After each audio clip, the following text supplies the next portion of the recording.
Score ചെയ്യുക എന്ന് പറഞ്ഞാൽ എന്താണെന്നറിയോ? സ്കോർ എന്ന് പറഞ്ഞാൽ ഈ എക്സാമിനൊക്കെ സ്കോർ ചെയ്യുക, ഈ സ്കോർ ഫോർ ആൻ എക്സാം അല്ല.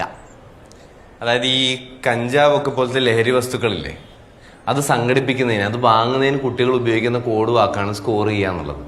അപ്പൊ ഈ ലഹരി സംബന്ധമായിട്ട് കുട്ടികൾ ഉപയോഗിക്കുന്ന ഇതുപോലത്തെ കുറെ കോഡ് വാക്കുകളുണ്ട്. അതിനെ പറ്റിയിട്ട് പഠിക്കാനാണ് ശരിക്കും പറഞ്ഞ ഇന്നത്തെ ക്ലാസ്. അപ്പൊ ലൈൻ ഇടുക എന്ന് പറഞ്ഞാൽ എന്താണെന്ന് അറിയോ?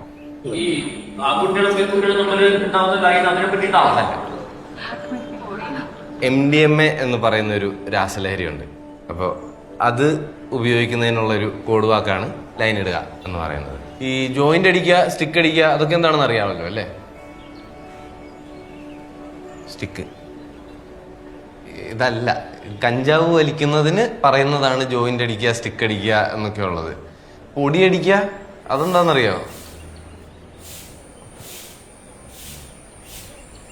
ഇവിടെ നോക്കി, ആ പൊടി അടിക്കലല്ല, കൊക്കെയിൻ ഇല്ലേ, കൊക്കെയിൻ ഉപയോഗിക്കുന്നതിന് പറയുന്ന കോഡ് വാക്കാണ് പൊടി അടിക്കുക എന്നുള്ളത്. പേപ്പർ ഇടുക എന്താണെന്ന് അറിയോ? അറിയോ അറിയോ അറിയോ പേപ്പർ ഇടുക അല്ല.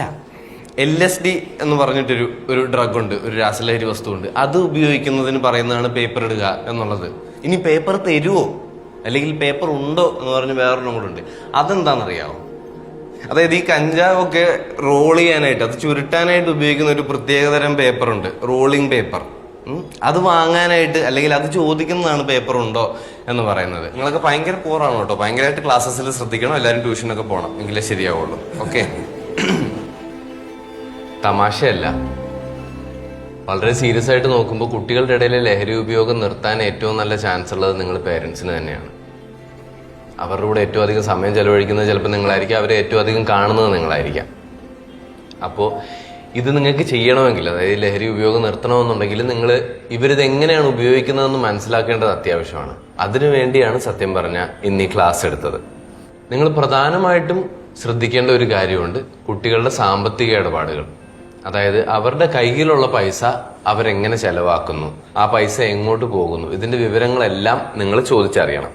അതായത് ഇപ്പോ കോമൺ ആയിട്ട് വിപണിയിലുള്ള കുറച്ച് ഡ്രഗ്സിന്റെ ഒക്കെ പ്രൈസസ് ആണ്. ഓക്കെ, ഇത് കുട്ടികൾ തന്നെ പോയി വാങ്ങണമെന്നില്ല, അവർ ചിലപ്പോൾ ഒരു ഗ്രൂപ്പായിട്ട് ഷെയർ ഇട്ടിട്ടൊക്കെ ആയിരിക്കും ഇത് വാങ്ങുന്നത്. അപ്പൊ അവരുടെ കയ്യിലുള്ള പൈസ എങ്ങനെ ചെലവഴിക്കുന്നു എന്നുള്ളത് നിങ്ങൾക്ക് കൃത്യമായിട്ട് അറിയാമെങ്കിൽ നിങ്ങൾക്ക് ഇത് കുറച്ചും കൂടി നന്നായിട്ട് ട്രാക്ക് ചെയ്യാൻ പറ്റും. ഇനി അവർ ലഹരി ഉപയോഗിച്ചിട്ടുണ്ടോ എന്ന് നിങ്ങൾക്ക് എങ്ങനെ മനസ്സിലാക്കാം? ഇപ്പൊ കഞ്ചാവ് ഉപയോഗിച്ചിട്ടുണ്ടെങ്കിൽ സ്വാഭാവികമായിട്ടും കണ്ടുവരുന്ന സിംറ്റംസ് എന്ന് പറയുന്നത് കണ്ണൊക്കെ ചെറുതായിട്ട് ചുവന്നിട്ടുണ്ടാവും, മൊത്തത്തിലൊരു ഉറക്കം തൂങ്ങലുണ്ടാവും, ഒരു ക്ഷീണം ഉണ്ടാവും, പതിവിലധികം ഭക്ഷണം കഴിച്ചേക്കാം, അല്ലെങ്കിൽ അമിതമായിട്ട് ചിരിക്കുന്നുണ്ടാവും. ഇങ്ങനെയുള്ള സിംറ്റംസ് ഒക്കെയാണ് പൊതുവായിട്ട് കണ്ടുവരുന്നത്. മറ്റ് ലഹരി പദാർത്ഥങ്ങൾക്കൊക്കെ കുറച്ചും കൂടെ അവർ എനർജറ്റിക് ആയിട്ട് നിൽക്കും. ഇവർക്ക് ഉറക്കമൊന്നും വേണ്ട, അല്ലെ അവരുടെ വാക്കിൽ തന്നെ പറഞ്ഞാൽ അവർ ഫുൾ ഓൺ ആയിട്ടായിരിക്കും നിൽക്കുന്നത്. ഇതെല്ലാം ഇന്നിവിടെ വന്ന് പറഞ്ഞതുകൊണ്ട് എല്ലാ സമയവും നിങ്ങൾ എല്ലാ കുട്ടികളെയും സംശയത്തോടെ നോക്കരുത്. ഓക്കെ, ഇനി അഥവാ നിങ്ങളുടെ കുട്ടികൾ ലഹരി ഉപയോഗിച്ചിട്ടുണ്ട് എന്ന് നിങ്ങൾക്ക് മനസ്സിലാവുകയാണെങ്കിൽ നിങ്ങൾ എന്താ ചെയ്യുക? അതിനെ ചൊല്ലി നിങ്ങൾ അവരുമായിട്ട് തർക്കിക്കുവോ, ശിക്ഷിക്കുവോ, അല്ലെങ്കിൽ വീട്ടിൽ വലിയൊരു അടിയും ബഹളവും ഉണ്ടാക്കുവോ? ഇതൊന്നുമല്ല ചെയ്യേണ്ടത്. ഇതിന് പരിഹാരം നിങ്ങൾ ഒറ്റയ്ക്ക് കണ്ടുപിടിക്കണമെന്നില്ല. 14405 ഒരു ഹെൽപ്പ് ലൈൻ നമ്പറാണ്.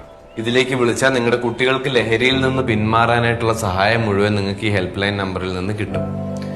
ലഹരിക്കെതിരായിട്ട് നമുക്ക് എല്ലാവർക്കും ഒറ്റക്കെട്ടായിട്ട് നിൽക്കാം, ഫൈറ്റ് ചെയ്യാം. Okay, class dismissed.